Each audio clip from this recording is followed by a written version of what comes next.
It happened again. I don't know what's going on. I recorded a voiceover straight after I recorded this one, and it was fine. But the audio for this has not come through. It wasn't my fault this time. It wasn't my fault. I didn't mess up. I don't know if it's a problem with my cable or what. But yes, I'm here in my dressing gown very early in the morning to tell you that this upcoming Choose Your Own Adventure does not have audio coming from this mic. Instead, it's coming from my camera, which is my phone. So enjoy. I'm fuming.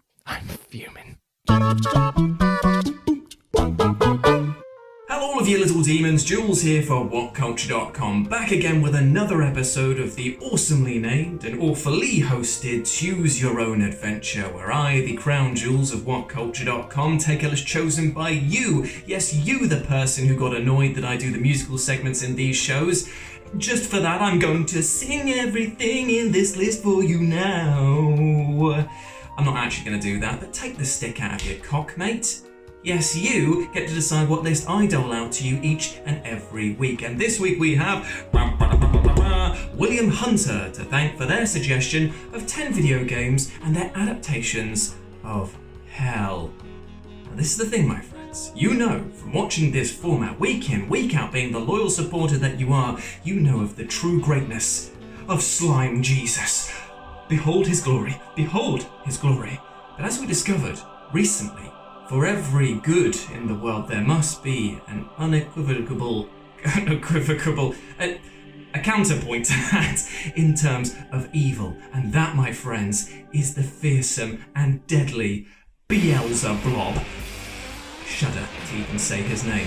But obviously, he must reside somewhere. So let's see if these video games can give us a clue as to what we might expect if we are to ever go into his realm. As I'm Jules, this is WhatCulture.com, and these are 10 video games that literally drag you through hell. Ooh. You know the drill by now. Chuck in your suggestions into the live comment that's over here, or put them down in the comment section below, and let's get on with this eggy list. Sorry Simon, I stole your gimmick for a second there. You're nice enough to forgive me. Anyway. Number 10, Painkiller. So Painkiller's whole deal is that you're involved heavily, in fact, in the conflict between angels and demons. And you play as Daniel. Not exactly a striking name for a video game protagonist, but still, you play as Daniel, who is the judge, jury, and more often than not, executioner of the forces of Lucifer.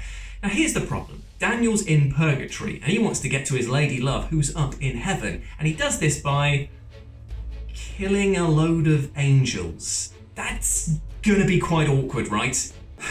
Hi, Daniel. Oh, hey, Gabriel. How are you, mate? Oh, you know, better now, thanks. Yeah, after you shot me in the face with a shotgun. Yeah, sorry about that, mate. I had to go get the missus, you know. She was up in heaven and I just wanted to get to her because I was in purgatory. Oh, no. Clearly the two things are equal, mate. Lady love, shot to the face. Top drawer. This is actually quite awkward, isn't it, now that I have to live in heaven with you, and even more so because your minivan's kind of blocking us in. Oh, is it now? How inconvenient! Anyway, come the end of this game, you'll end up going to hell itself to confront Lucifer himself. And while you might be expecting fire and smelly brimstone, it's actually much cooler than this. For hell in this game is a reflection of human conflict throughout the ages. Wooden pikes, trebuchets, and crumbling fortresses give way to World War battleships. It's a brilliant and haunting vision of the destruction that we bring upon ourselves and leaves the player with a truly memorable moment.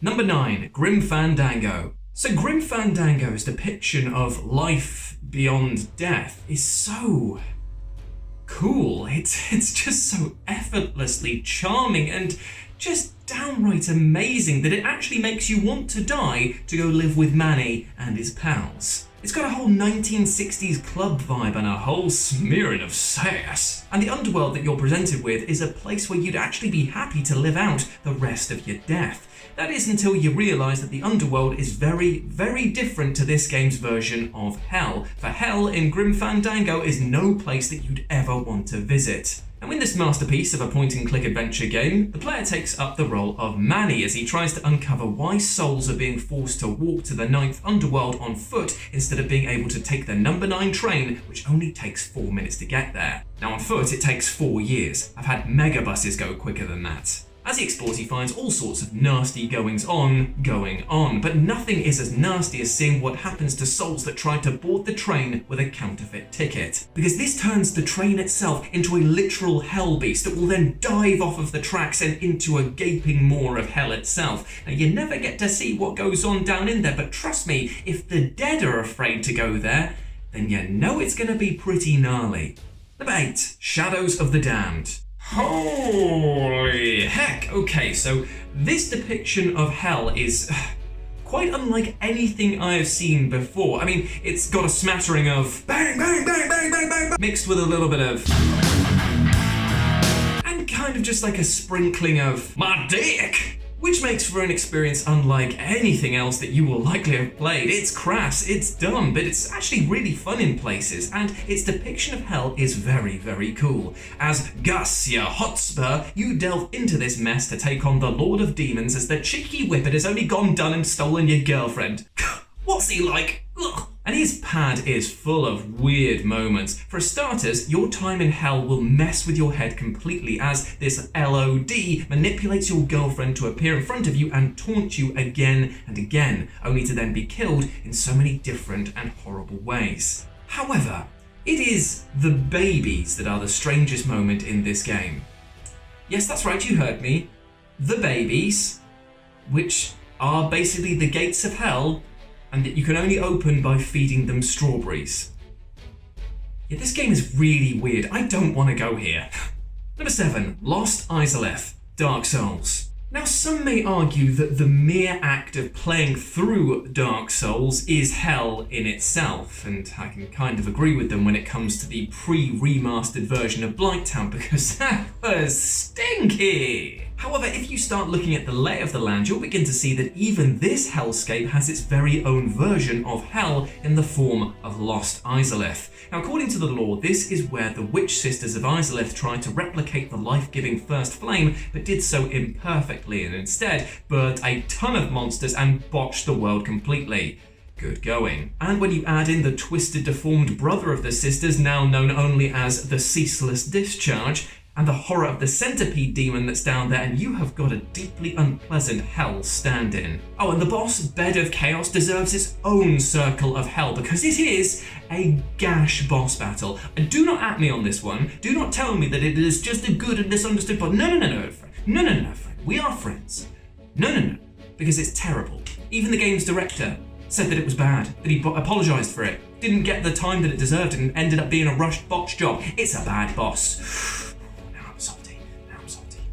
Number 6, Doom. Well, any Doom, in fact. So Doom as a franchise is the epitome of shoot first and ask questions. Well, never, in fact. And you will see many, many different interpretations of hell within these games, and they will be full to the brim of demons for you to punch, kick, shoot, blast, tear apart, and of course, ow, hit your bloody desk keyboard, and also use the BFG on. Damn, that hurt. And in a really bizarre way, hell has never looked so good. Battle arenas here are made from black towers, horned citadels, flesh walls, and rough platforms. And even the man-made structures have been infested so much so that now hallways are just, covered in teeth and pulse with unnatural life. And as the latest installation's name implies, Doom is eternal, and there will always be hellscapes for us to battle through, and I, for one, will always sign up to the bloody challenge. Rip and tear, my brothers and sisters. Rip and tear. Number 5, Hellblade Senua's Sacrifice. Ooh, okay, so Hellblade Senua's Sacrifice is a truly unique experience, as is its depiction of hell, which isn't, stuff that would be on your dad's favourite metal album cover, and instead is a much more personal journey inwards. And instead, the demons that you see here, they're not manifestations of deadly sins or things like that. They are your own interpretations of living with guilt and overcoming mental illness. Like, it is a really honest game when it comes to dealing with that and presenting addressing the issues and struggles that people with mental health issues have. In fact, it provided such a good anchor point that many people actually were able to start conversations about their own situations because of it, and for that alone, I think it's just absolutely fantastic. It's a horror to play through. Like, some of the depictions that are there, they are real. Like, oh, you look at them and just go, damn, man, that's not nice in the slightest. But you go away from it feeling enriched, and I just think that that is probably the only example where you actually journey through hell but come out the other side for the better. I know I'm meant to be doing all the jokes and silly stuff right now, but still, it's just, I just got to mention how great this game is. I cannot wait for the sequel. Here's hoping that it continues on with the same themes and actually just expands on them. Anyway, I had a whole thing written for that, but I'm not going to do that instead. Instead, you just get my honest review on it. Number 4, Silent Hill 3. Now, realistically, any of the Silent Hill games could be put on this list because the town of Silent Hill really is just a horrible otherworld of hell. What it does is it inverts itself from being a sleepy and quaint town where the local news is probably just like man kicks a duck or something like that. It was me, by the way, who did that. And instead becomes all of your worst nightmares come to life and preys upon them. But the reason that I've put Silent Hill 3 on this list in place of all the other ones is because it's actually probably the most important to the franchise overall. While I absolutely love Silent Hill 2, that's still my all-time fave, this one actually explains why the town goes through these changes, and it's because they're trying to awaken a lost god who will bring about paradise, and through a really weird way it seems, but still it's like a cult that's at the center of this that is trying to use Heather to basically birth this new thing. It's gross, it's horrible, it's Silent Hill through and through, and talking about it only reminds me how much I hate Konami for basically just screwing this franchise over. So yeah, if you want a depiction of hell that's much more gritty and grimy than some of the other ones on there, Silent Hill 3 is the place to go. Because it ain't fun, brother. No, sir. Number 3, Saints Row Gat Out of Hell. So Gat Out of Hell might be the perfect example of a DLC done well. It's a massive expansion with tons of love and care that's been poured into it, and it is, of course, full to the brim of that Saints Row shtick that is so insane that it's impossible not to fall in love with. In fact, it gets my official rating of nice. And as you dive into New Hades to rescue the boss of Saints Row, Johnny Gat and Kinsey are given not only superpowers, but goddamn angelic wings to fly about the map with. And this lethal combo, plus the fact that you're literally here to f*** shit up wherever possible, makes for a situation where even the demons themselves beg for you to stop for being too rough. And with weapons based on the 7 deadly sins and the ability to summon your own demons, your own legions of hell, it's actually a version of hell that you might not actually ever want to leave. That's weird. Number 2, Agony. So if some of the other depictions of hell on this list strike you as a bit tame, then definitely Agony is the game for you, because this is basically like pulling out your own fingernails for how excruciating it is to go through. It is bloody disgusting. In fact, so horrible and so downright disgusting was the dev's original vision that it had to be changed in order to get it past the censors. And it's still bloody horrible to this day with the version that we did get. Yeah, to be honest, this depiction of hell is so brutal and so unsettling that it actually is probably one of the best depictions, because it makes you not ever, under any circumstances, want to go there. I'm an atheist and I'm afraid of this shit. In fact, it makes me think this is possibly a little bit too grim, so maybe we should cheer things up a bit with a nice musical interlude. James, my friend, are you ready? I'm as ready as I'll ever be, Jules. Owsley, my boy, are you ready, my friend? So usually I would have been a bit pessimistically aggressive and gone into the song Tragedy by Steps in the form of Agony, but we're not going to do that today because someone had a very special day on Sunday, and you could guess who that is, Jules Gill. So we're just going to be taking over this. So James, are you actually ready? For what? Oh, come on, we spoke about this at 4 a.m. while taking out. But anyway, we're just going to take over this musical interlude by singing a nice birthday song for Jules Gill. And he doesn't know this, by the way. Like, we haven't even told him about it. It's a special surprise for him because we're nice bastards anyway. So I hope that you enjoy this, Jules, and yeah, happy birthday. Happy birthday to you. Happy birthday to you.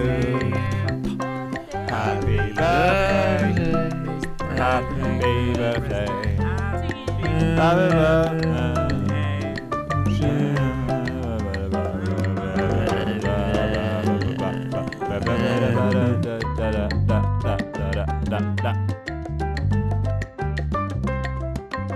number 1, Dante's Inferno. So probably the first game that you thought about when you thought of video games and hell was likely Dante's Inferno, because it's a literal adaptation, or loosely based adaptation, on Dante's Inferno, which is also bloody brilliant. Bloody long, but bloody brilliant all the same. And you know that it's gonna be brutal when you begin the game with carving death itself in twain, my friend. I mean, that's the bloody start, and things only get more horrible from there. As you descend through the different layers of hell, you'll be amazed at how much thought has gone into each enemy and each area. From the disgusting maggot realm of gluttony to the, I'm not actually sure if we can show footage of this at work, realm of lust, it is impressive in just how grim it is. So if you're looking for the best possible visualization based on the adaptation of Dante's Inferno, then this is the best place to look, my friend. It's horrible. And there we go, my friends. That was another episode of Choose Your Own Adventure. I hope that you enjoyed that, and please let me know what you thought about it down in the comment section below. And thank you to everyone who has joined me here in the live chat. You're all absolute legends, and I love the fact that I get to see all of you each and every week with this. It is easily my favourite part of the week, so thank you very much, my friends. If you want to chat to me further, you can do so over on Twitter at RetroJ0, or you can swing by Live and Let's Dice. People have been saying I say it too quickly now. Live and Let's Dice is my personal YouTube channel where I do streaming every Wednesday and Sunday. It's video games on Wednesday, D&D on Sunday. It is chef kiss, my friend. But before I go, I just want to say one thing. We detailed today a lot about video game depictions of hell, and as I said before in the Hellblade section, it can be very, very possible to carry around your own hell with you in your own mind. But I just want to say to you that you are not alone. There are people out there who love you and care about you and want you to do well, because you're a massive ledge. You deserve love, happiness, and success. I keep bashing on about this because it is so fundamentally important, and even the best of us can walk through life and have a few stumbles and feel like everything's derailed. I just want to keep reiterating that you are loved and that you can get through this, but you don't have to do it alone, because you're never alone, my friends, alright? We've all got your back. So yeah, sound off in the comments. Make sure that everyone here knows how much you love each other, and remember, we're all in this together, so let's help each other out.